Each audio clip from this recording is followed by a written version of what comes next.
Hi, everybody. Welcome back to Needed Conversations. This is Ryan and Victoria Cole. We're so glad you joined us today as we are continuing this conversation on our series that we're talking about spring cleaning and really our mental health. And we really wanted to address mental health of our children. It's so important. So in the previous episode, we talked about what a child needs and how a child's brain is developed even at the early stages. And we just wanted to kind of expand this conversation and go from there, because we haven't addressed like the whole tech situation, and children being a part of such a big techie world and social media, bullying, and what our children are experiencing right now that it's affecting our mental health. So let's just jump right in.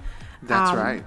Yeah, your mental health journey doesn't start when you're an adult. Your mental health journey starts when you're a child. And based on the research that we were talking about last week, by the time you're 3 years old, your brain is already grown to that of about 90% of an adult's brain. So you have, from the time they're born, they grow like 70% in size and all of their skills, and they begin talking and walking and all of these practical skills.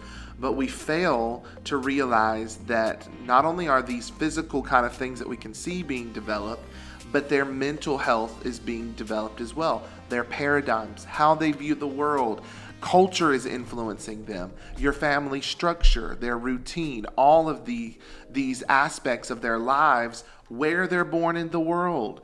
And last week we started talking about what a child really needs from a parent. We talked about love, learning how to love each child uniquely, giving them the love that they need, giving them affection. Physical touch is so powerful. Physical touch releases endorphins and gives your children those kind of mental those mental surges that they need, right, to overcome stress. I think it's so important when you're even correcting your child that you get down at their level so that you're not talking at them, you're talking to them.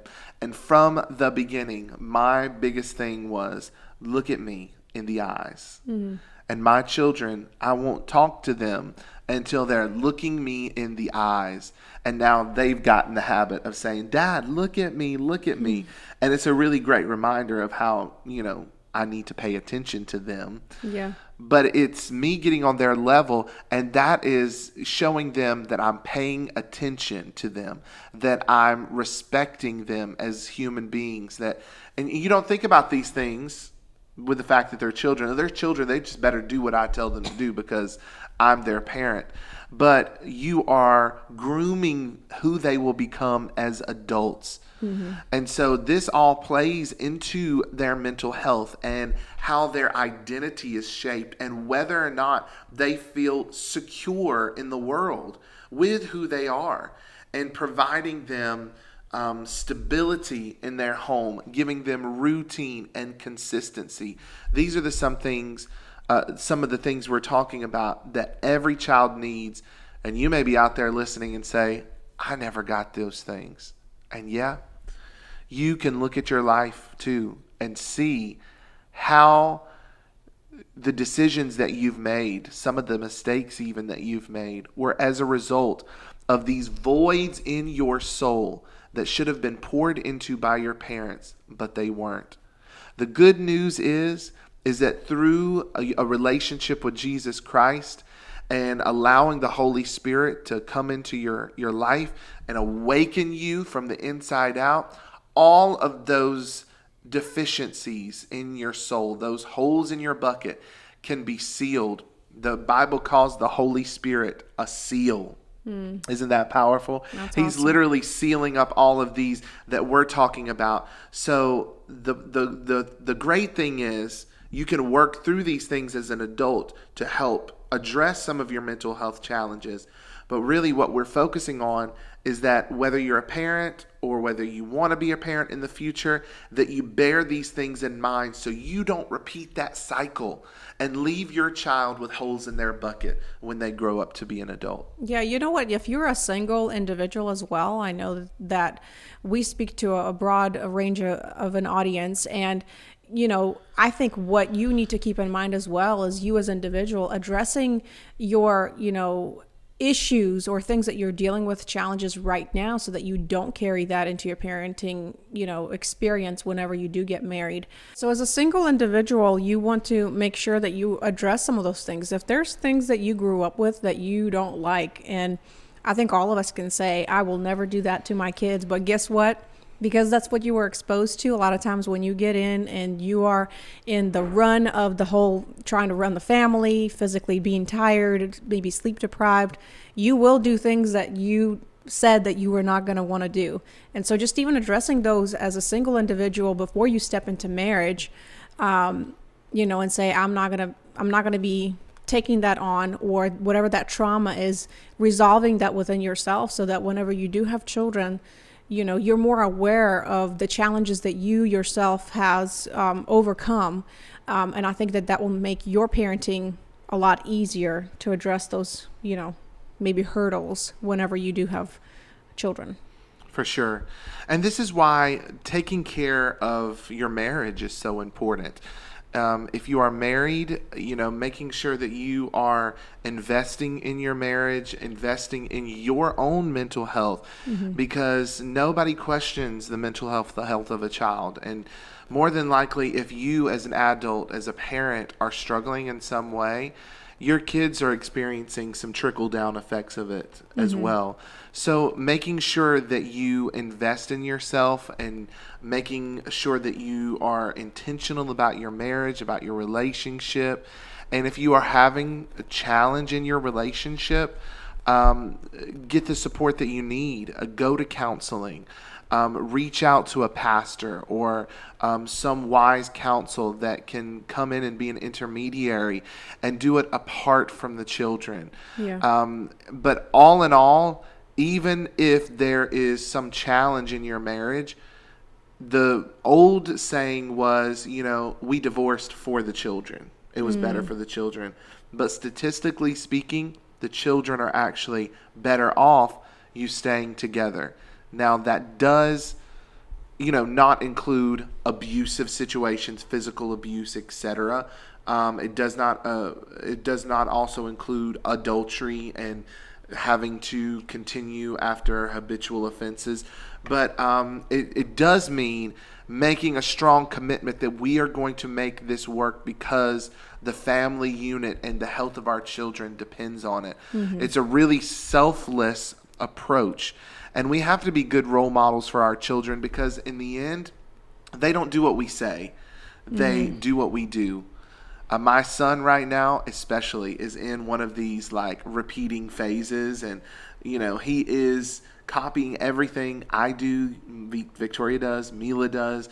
And so it's very important, your actions in making sure that you're setting a good example. Yeah, absolutely. And we're going to try to pivot this conversation, from talking about what a child needs and just addressing those things and seeing what your child needs, and also making sure you keep yourself in check, your marriage in check, so that you're not, throwing those things under the rug, because it does affect your child's mental health.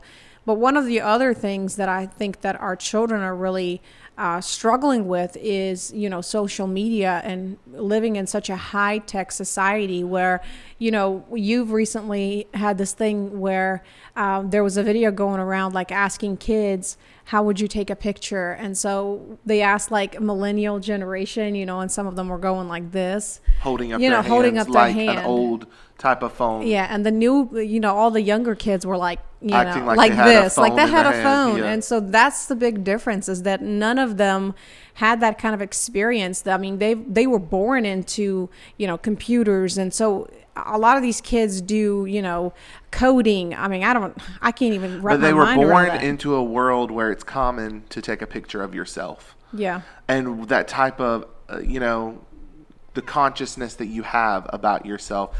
And even FaceTiming culture, you're always seeing yourself. In a Zoom class, you're always seeing yourself. So imagine as a child going around life with a mirror in front of your face.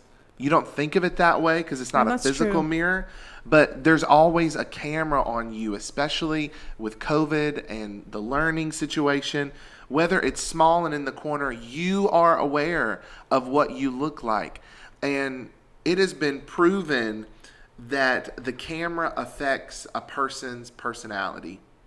Back when reality shows were first coming out, there was studies being done about when a camera is pointed on you, it changes your expression in some way, because you're constantly self-editing because somebody's going to watch that. Well, now we are living in a society where everybody's being filmed 24/7.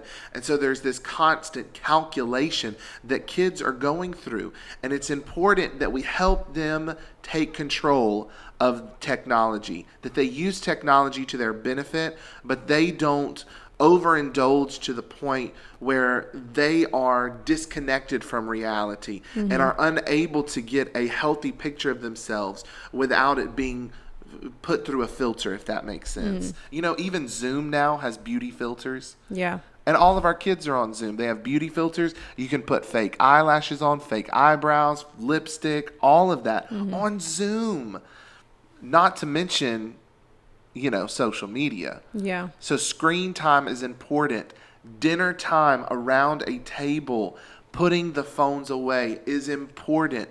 Teaching them to look at people in their eyes. It's important for their mental health and actually for everyone else's mental health. And listen, go ahead. Sorry. And listen, it starts with you. We've talked about keeping yourself in check. Your children will do what you do. So a lot of times if you notice your child drawn to a specific thing, like keep watching a movie all the time, or wanting to, their screen time increased, and then they throw a tantrum if it's not increased, is also keeping yourself in check. Are you always on the phone when they're around and they're over there watching you always scroll? You go sit down, you're always scrolling. You're on the couch, you're scrolling. Look, speaking of screen time, she was on her tablet. She gets 1 hour screen time. She gets 1 hour of screen time, and then it turns off, because we know that we need to have a time limit on her screen time. And we try to incorporate educational things in there as well, but making sure that you know what your child is watching, because even cartoons have subliminal messaging that will affect your child's behavior and also will shape them, because that will cause them to think that it's okay to do certain things. And you have to really be vigilant, because in the world of getting on kids' YouTube, we're allowing YouTube to educate our children, and other people that may think certain things are appropriate are just not. So what we normally do is you get 1 hour of time out of tablet, and then what happens? This is Mila. For those of you who are listening, she just walked into the frame. She's had her tablet for 1 hour. And then what do? We set a timer. Go ahead. Hi. How long do we set the timer for? 30 minutes. 30 minutes in your room, right? No. Yes. No. All right, we'll go to your room for 30 minutes, and we'll tell you when it beeps, okay? All right. The phone? Yep. All right, I'll we'll see you set the timer. Not coming.